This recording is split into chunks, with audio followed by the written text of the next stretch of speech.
longtime NFL insider, Odyssey, Washington Post. You can follow him on Twitter, at Jason LaCanfora.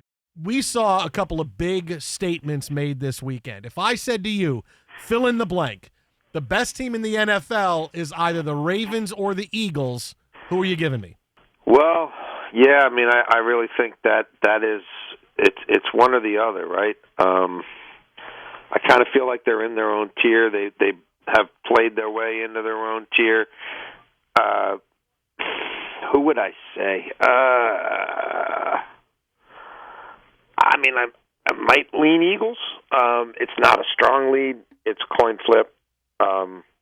I think Baltimore has been, by and large, in much better health, certainly much better health than they've been in recent years. And I feel like the Eagles have had to deal with maybe a little bit more injury adversity, and maybe the Eagles hit another gear, if they get a little healthier, which, I kind of feel like they're rounding into.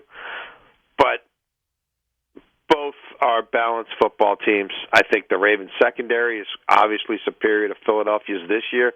But again, I think they just made a significant trade for a safety. What is that? What was that? A little over a week ago.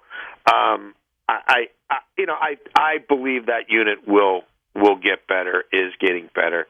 And they just find ways to win close games. And it's not that the Ravens don't, if you just look at their record, but the Ravens over the last couple of years have had their share of fourth quarter issues. So I would give a slightest of slight leans to the Eagles, but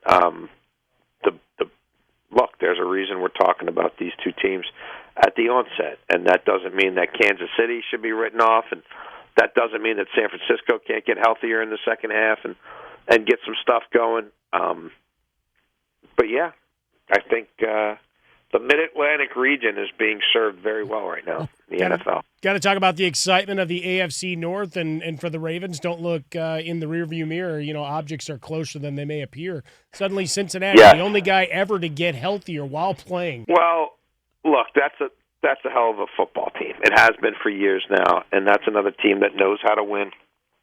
And all of these, go back now parts of 3 seasons, and they really start to ascend in October for whatever reason. I guess the common denominator would probably be the quarterback's health, but it's a pretty darn good defense too.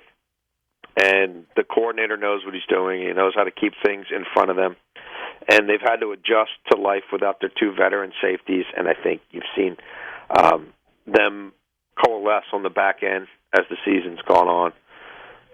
And when Joe Burrow is in the kind of form he's in right now, and they're as healthy as they are, and we'll have to see about Jamar Chase, because obviously he did take a heck of a fall there to the lower back, upper buttock region. But when they've got him going and Higgins going and Boyd going, and now they've even got a few tight ends showing up, like, geez, a whiz.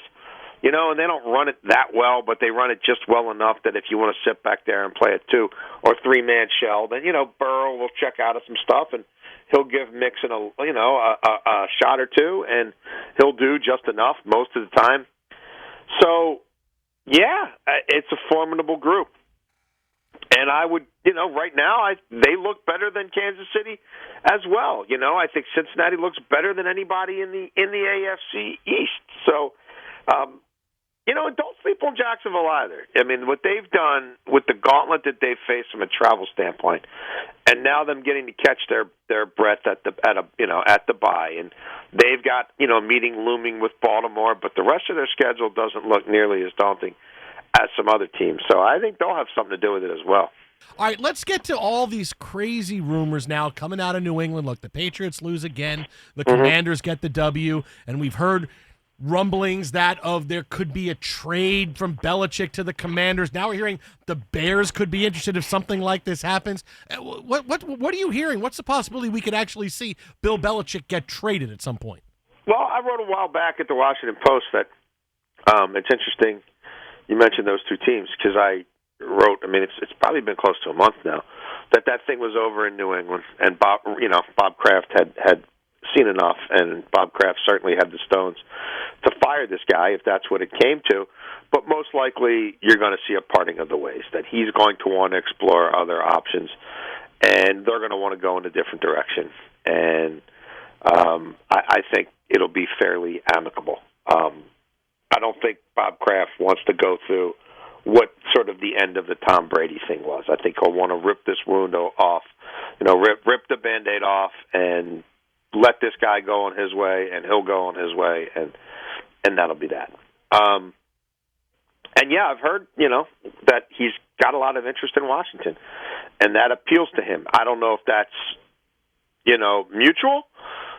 We've got a wild card there and a new owner, and does he want to bring in a 72-year-old guy to run the whole thing? Like, I don't know. That feels a little bit like Joe Gibbs, Like, I know that wasn't him, but those kind of things rarely work. And I would think they're trying to build something for the long haul there, but who knows? And then obviously Bill Belichick, being the history buff that he is, breaking that record in Hallis Hall would have a special significance to him. So yeah, and there's a lot of rumors out there about Mike Vrabel and Nick Caserio maybe coming back to the nest and them landing in New England. When, I'm not even going to say if, when Bill Belichick leaves, a trade, I don't know if it comes to all that. I just think he's gone and they're going in a different direction. And it'll be fascinating to watch all this unfold.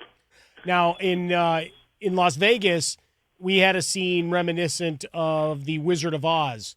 Ding dong, the witch is dead. Because Josh McDaniels gets bounced, everybody's smoking cigars, playing basketball, loose. Antonio Pierce, true audition for the job or placeholder? Either way, it worked for a week, but it was the Giants on the other side. Yeah, but that was a dismantling, and I think he has a real opportunity here. Look, Mark Davis, we know, is a wild card, and people have talked about this situation around the league. Many of them do go back to the Rich Bisaccia situation, not to say that Mark Davis would go back to him, but to say that if Mark Davis, who's had difficulty sort of coming up with a culture there that is sort of player-friendly, that people want to be a part of, that is sustainable and relatable, that this might be the direction he goes. That's a locker room where they all wanted out. Anybody who had trade value wanted out at the deadline, and the owner's aware of it.